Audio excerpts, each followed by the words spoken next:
영어 강사의 한국사 역사 이야기입니다. 오늘은 쇼킹 차이나라는 제목으로 이야기를 한번 해보고자 합니다. 이전에 제가 한 편의 영화를 소개해 드린 적이 있는데요. 1990년대 초반에 리메이크된 중국 무협 영화 신용문객잔을 소개해 드린 적이 있습니다. 신용문객잔은 1967년인가 용문객잔이라는 영화가 만들어졌고, 우리나라에서 상영할 때는 용문의 결투라는 제목으로 상영이 되었는데요. 그 1967년에 호금전 감독의 원작 영화를 1990년대 초반에 1993년이었을 겁니다. 다시 리메이크 되면서 신을 붙여서 신용문객잔이라는 제목으로 상영이 되었는데, 신용문객잔 속에 아주 쇼킹한 내용이 나옵니다. 남녀 주인공 일행이 용문객잔으로 들어가게 되고요. 용문객잔에서 음식을 주문해서 먹는데, 그들이 먹는 음식이 바로 만두였는데요. 만두를 한 입에 물었던 일행 중 한 명이 동행하고 있던 동료들에게 만두를 먹지 말라고 하면서 하는 이야기가 인육으로 만든 만두다라는 이야기를 합니다.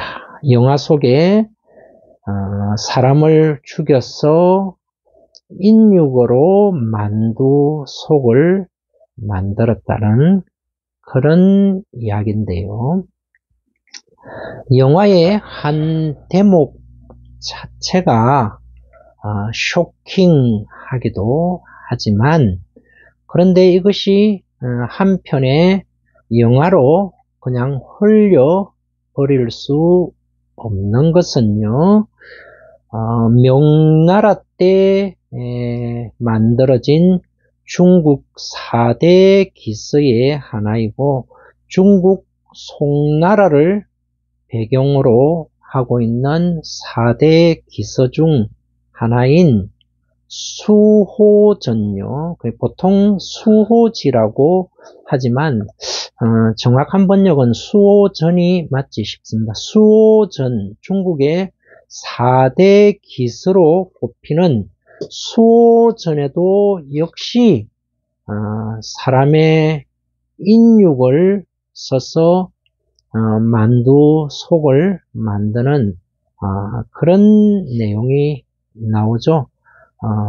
그 주막을 운영하는 인물 이름은 기억이 나지 않습니다만은 후에 이제 양산박으로 들어가게 되고, 아마 그 수호전 속에서도 양산박에 들어가기 전에도 아마 주막을 운영하고 인육을 써서 만두를 만들어서 팔면서 양산박과 연락책을 하는 그런 역할로 아마 수호전에 나왔지 싶습니다. 자, 그런데 신용문객잔은 90년대 초반에 만들어진 한 편의 영화고, 오랜 전통을 갖고 있고 많은 사람들의 애독 소설이기는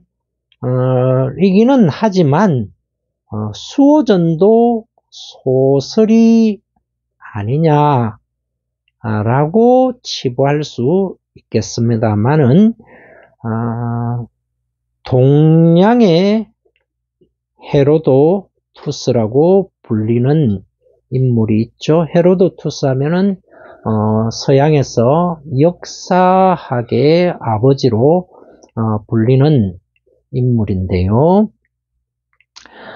동양의 헤로도투스, 바로 사마천이라는 인물인데요. 사기라는 동양 최고의 역사서를 집필했던 인물요.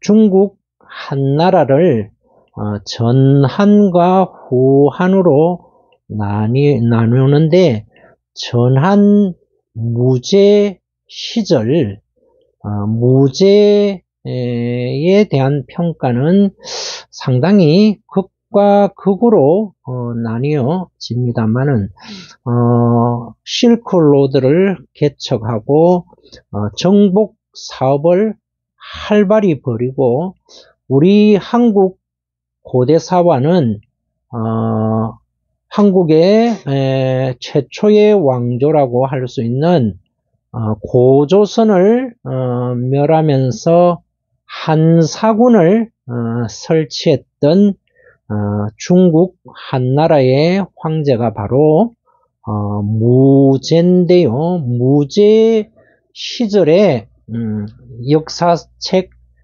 사기를 저술한 그 동양 역사학의 아버지라고 불리는 사마천의 사기에 보면은, 사마천의 사기에 보면은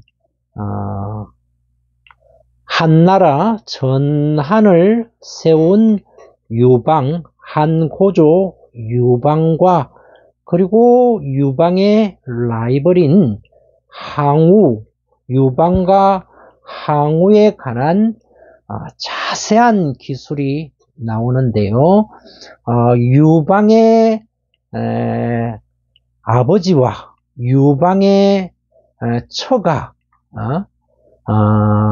항우의 포로가 된 상황에서 유방과 항우가 대병을 거느리고 대치한 상태에서 서로 입실험을 하게 되는데요. 항우가 먼저 선빵을 날리기를 유방에게 항복하지 않으면은 유방의 아버지와 유방의 처를 나중에 이제 유방이 한나라를 통일한 이후에 실제적인 여자 황제의 역할을 했다고 해서 여치라고 불리는 유방의 본처인데요.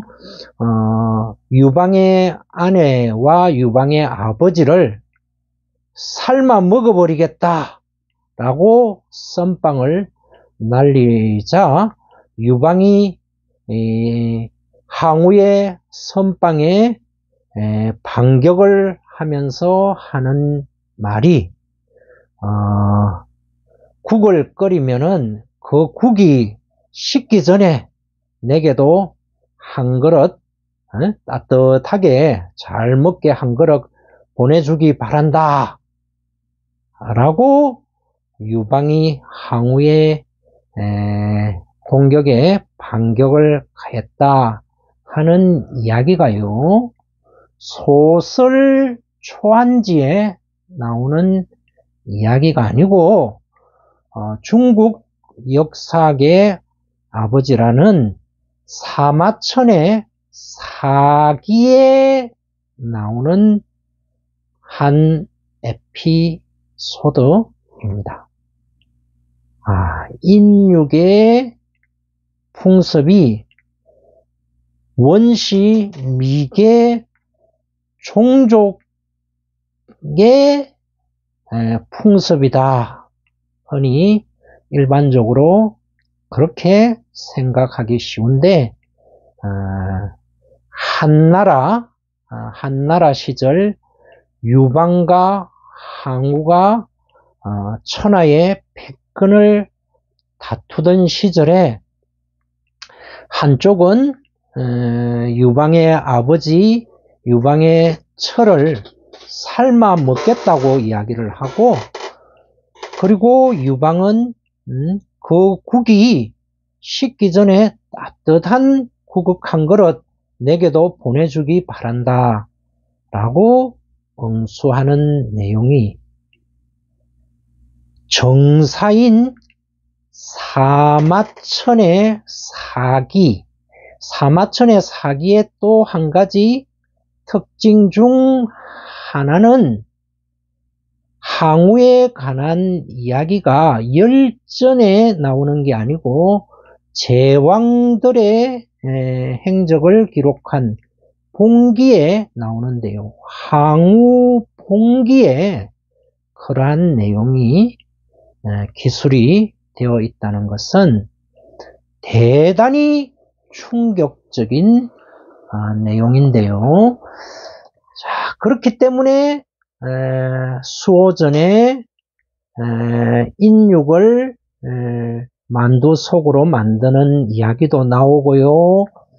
1993년에 우리나라에서도 수입 개봉된 신용문 객잔에도 그러한 내용이 나옵니다. 자, 그런데 전 밀레니엄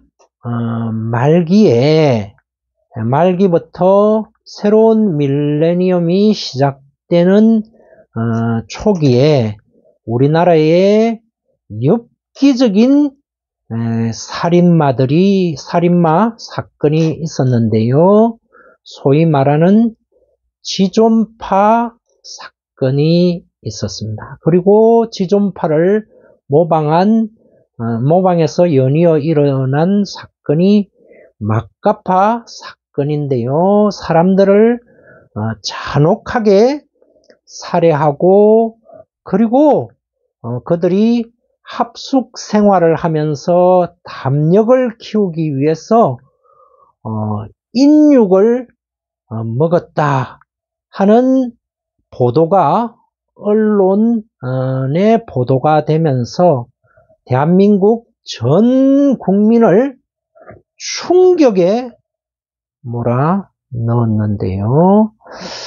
자, 그런데 중국 현대사에 있어서 중국 공산화를 완성한 마오쩌둥 집권기에 있었던 일인데요. 자, 용문객자는 영화의 이야기고요. 수호전은 소설의 이야기이고요. 그리고 초한지 사마천의 사기 항우 열전은 정사 속의 이야기이긴 하지만 무려 2000여 년 전의 일이었죠. 자, 그런데 1949년 중국 공산화를 완성한 모택동 치하에 현대사라고 할 수가 있겠습니다. 현대사에 있어서 중국 인민 수천만 명을 죽음으로 몰아넣었던 실정이 모택동 치하에서 벌어지는데요. 소위 말하는 문화 대혁명이라는 거죠.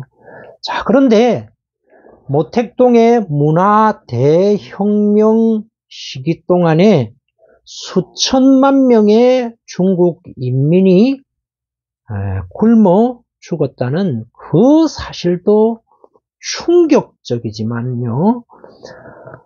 수많은 중국 인민들이 굶어 죽어가는 그 참혹한 실상 속에서 중국 전역에서